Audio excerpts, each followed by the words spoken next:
Well, I wasn't planning on making any videos here while I'm still at the apartment. But the headlights just arrived. A little bit yellow, but I plan on sanding those out. Hopefully I can bring them back to as clear as possible. Gotta grab the grill that goes to this headlight setup, the 86 grill instead of the 84. So let's go ahead and get these installed. I think I have my turner signals right there. That's good. We can turn this into, well, now that she has a proper face again, cleaning out more of the garage. I'm kind of just throwing shit in the back seats and the trunk of this car. But you know, the 242 has a side exit. I'm kind of thinking about, you know, I'm kind of thinking about it. No, it's not actually on there. The pipe just happened to fit perfectly over it. But man, I wish this car ran because I really want to know how this sounds. From what I've been told, it's a straight pipe, no cat, nothing. And that, it's gonna sound pretty gnarly. I might actually weld that up one day and cruise around like that. Yeah, my door looks like shit, and yeah, I have silver wheels and gold wheels on that side, but man, I kind of like that. Well, the headlight was going to be the last thing I did to this car, but luckily my buddy Byron came through for me. Got me a throttle cable, because I told him I got one off eBay, and he informed me that it was the wrong part number. Even though the ad said it would fit, it was actually for a K-Jet car. So don't always trust everything you see on eBay, because it still wouldn't be here for another month. But luckily he had a used one laying around. He gave to me. So that's good to go. I'm gonna put this in real quick, and I still gotta figure out the issue of why it's not getting spark. I'm gonna test the hall sensor in there. Hopefully it's that and not like an ECU issue, because I've replaced the ECUs just in case they shorted. And it can't be the harness because I replaced all the bad wiring in the harness. But I got a flow chart. We'll see what happens once I get this throttle cable in and I put a battery in it. And we'll go from there. All right, so after a little bit more diagnosis, I was doing the trick where you bridge the two fuel pump fuses together. And I was having a fuel leak right here at the fuel pressure regulator, because that is the O-ring that was on it, just a flat square. Got a new one. Luckily the parts store had a kit in stock, $2, that's great. And let me set you down for a second. My flame trap kit came in. Focus. And it has the, I don't know if that's copper, I guess, copper flame trap. And so I went and got a nice hose to run from the flame trap to the intake. Oh, damn, I forgot the little baby hose that went from the flame trap to the intake manifold. Maybe I can find something laying around here somewhere. I should have a little piece of hose. But that's good. Got those two things. And also went and got a battery for it finally. Because I was using the battery out of the two-door. And hold on, did I screw up? No, I did not. So on this car, for some reason, the battery cable only reaches to this side. It's supposed to go all the way over here, and negative is supposed to be right here. So for the two-doors battery, I have to flip it, so it's that way. And so when I went to the parts store, I told them I needed a battery for it. I told them to give me whatever it needs, but reversed. So that's what we came up with for a reverse battery. 24 RPRM. I'm not sure what this one is. 34 PRM. Okay, that's a 690 cold cranking amp. And this is a 650. I don't care, as long as it gets 12 volts and it starts the damn car. Batteries, I could care less. I just don't want to be stretching my cables like this. So this will go back in the two-door. That'll go in this car. We'll get the fuel pressure regulator back in there, get the fuel lines hooked back up, and keep digging in, because I'm not getting 12 volts to here, which I'm not sure why. I'm running a flow chart right now to see, but I'm noticing these wires right here. Apparently this blue one doesn't go to anything, so that's suspect. But on the LH 2.0 cars like this one, you have a brown wire that comes out of the bulkhead right here, and that is your ignition coil positive. On the LH 2.2 cars like this, 86, does not have that. I have noticed 2 green wires coming out of the firewall here. This one, I assume, went here to the light. The other one, I don't know what it is, but it gets 12 volts with ignition on. So that's weird. There's also some sort of vacuum line here, and also this wiring here that comes out of it that is burnt, and I don't know what it goes to, so I'm just tucking it to the side. So most likely, you know, that's part of my issue, but I don't know what it goes to, so I'm just not going to worry about it and work around that issue and see if I can get it running, because I don't like introducing new problems to something I don't even know how to fix. So let me get this fuel pressure regulator hooked back up, and I think it's out of gas because I had this cup here catching the fuel from the feed line and almost nothing came out of it. So run to the store, put some gas in this thing, because I think the guy told me that when the wires were shorted, it just made the fuel pump stay on, so it was just pouring fuel out. So it might be empty. Hopefully the pumps are still good and they didn't run dry for too long and they cut the battery in time. But let me get this stuff. I still need a hose from coolant bottle to the radiator. Okay. Gathering all my marbles here. Cool. Well, I shit you not, after, man, started this at 9 o'clock. It's 12 right now. So after 3.5 hours of trying to figure out why I don't have spark, and I mean, I've looked at 20 different wiring diagrams for LH 2.0 and 2.2, and I'm like, you know, why am I not getting spark to this damn coil? You know, I got my number, what is this? The 12 volt switched from the ignition control unit, and then the ground wires. And, you know, I was looking over here because I had a blue wire, and this only gets 12 volts when you're cranking, but that didn't go to it, I don't think. So I started undoing all my wires here, looking for stuff. And then I was going back on a video to when I first started pulling the wiring off this car, and I noticed I had more wires on this coil. Because I know, about to get a little technical on y'all, but I mean, I've got the whole interior pulled apart for this. From the ECU, you have a black and red wire that runs into a connector that then runs into there somehow, and it does something, fuse 11, sends power to wherever. Anyways, unraveled all these wires, and I found this.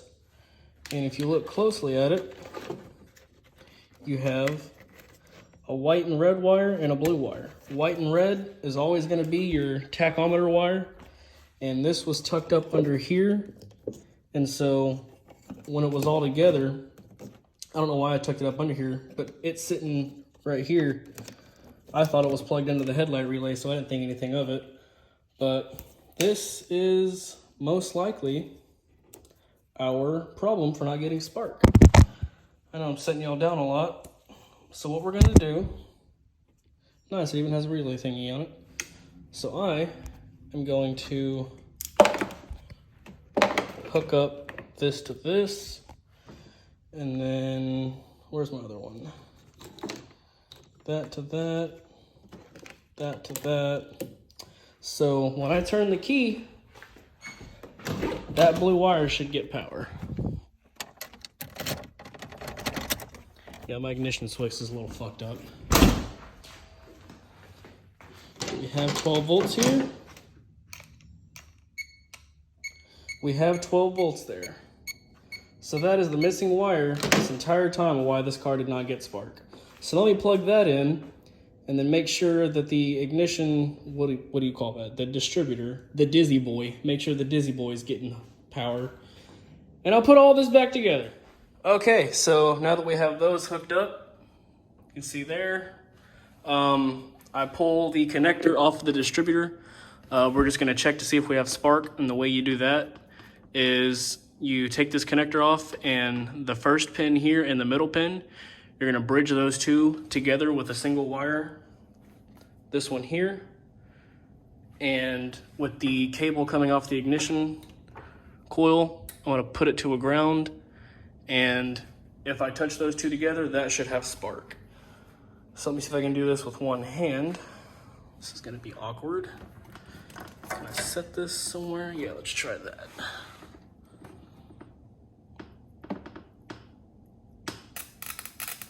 All right.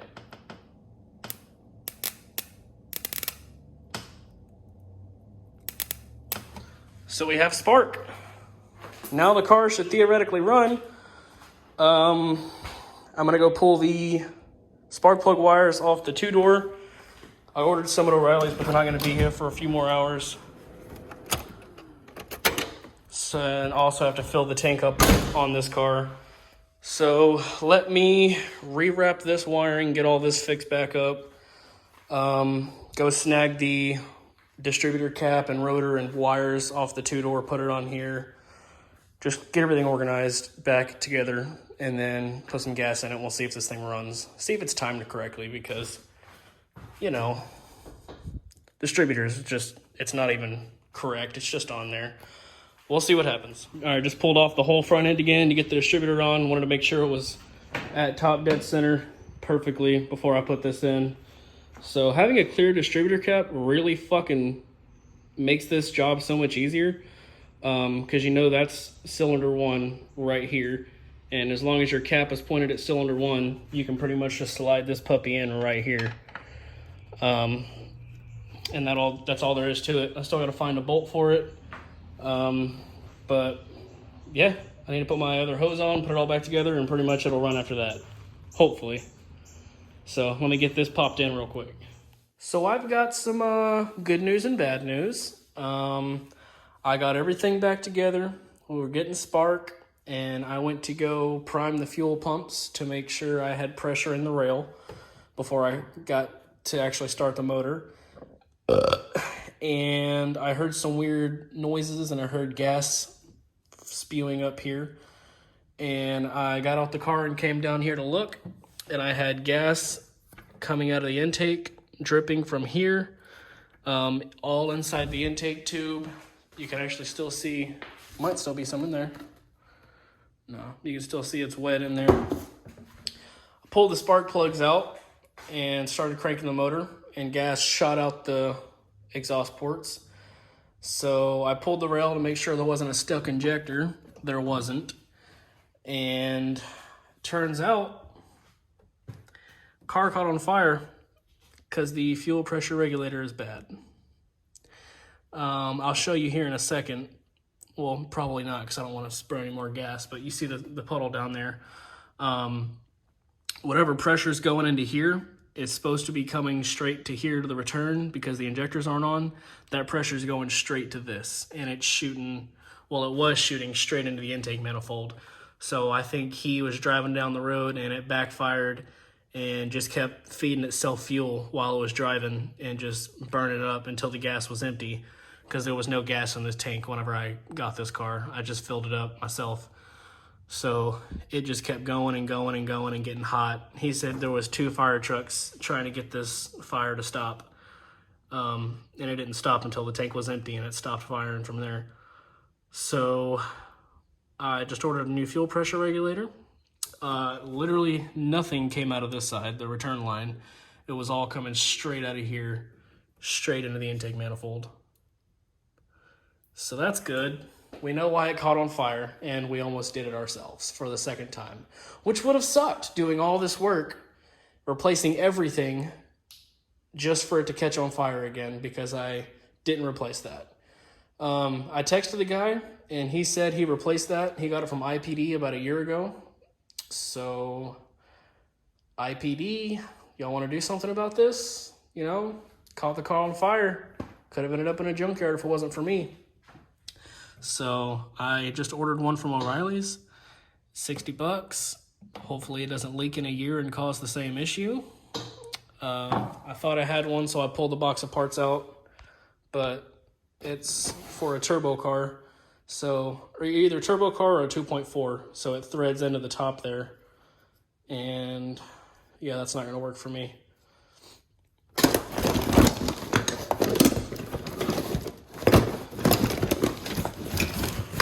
Could have sworn I had another one, but guess not. But that's okay. Got everything else but that. So, yeah, one thing after another. Now I have to go buy a fuel pressure regulator for it, and hopefully the car will run after that. Well, after going to 3 different O'Reillys, I finally got the right one. They looked it up by the year and gave me the wrong one. They gave me the one for the other one that I had, and this one is listed as going for a 90 through 93, and the other one, which is for a 2.4, is listed from 84 through 88. So their years are backwards, but finally I got one that works. Had to take the wife's car, Type R. But we got about 45-minute drive back home. Finally got the right part. Got the right ignition coils, plugs, so I don't have to use the one on the 2-door anymore. But yeah, maybe the car will run and not catch on fire. Okay, we got the new one on. About to do the pump test again. And this time, instead of coming out of here, it should shoot out of here. So I'll put the phone down and we'll see what happens.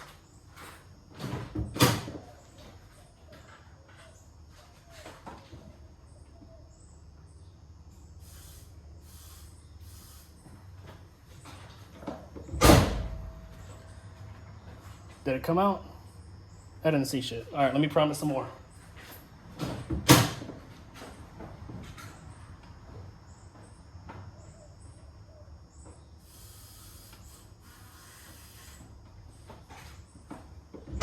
Sounded like something happened there. Oh, there it goes. Nice. And nothing's coming out of here. That's how it's supposed to be. All right, let me hook everything back up and see if this thing will start up. Well, y'all ready for this? Are you ready? Are you ready for this? Doesn't run very good, but... All right, wipers, chill out. And now you're happy. Hold on, let's prime it up a little bit.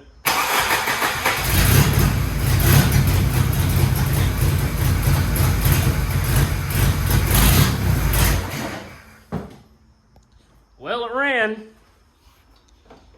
Runs like shit because I haven't really, timed the distributor at all. Haven't timed the distributor at all. Just changed the oil on it too. So I think we might have an exhaust leak over here at the manifold because it shoots a lot of smoke out. I wouldn't doubt it. But yeah, it fucking ran, man. How's that for a new fuel pressure regulator? Are you leaking? No, you're just glossy because you're painted. Nice. Well, I'm probably not going to record anything else on this until after I move because I'm done with it. Not going to run it for long. There's no coolant in it. Just a couple 4-second runs to make sure it's running. I'm just going to go get some coolant, fill it up, and work on the distributor timing, put some new exhaust gaskets on it, and tinker with a little bit extra shit. I'm not going to record anymore, but it runs. It's been a good run. I've had fun with this, and I've also not had fun with this at the same time. So that's going to be the end of this until I move. So hopefully I can drive it to the new house, and I won't have to get it towed. Yeah, man. First it was this. Didn't know where these wires were. They were tucked up under here. So I was missing spark there for about a week. Opened up the whole harness to everything, couldn't figure it out. Got some smoke going on over there. Almost caught it on fire because of a bad fuel pressure regulator. Now that we got that fixed, we're good. So, yeah, we're done for now. I'll catch y'all till after I move.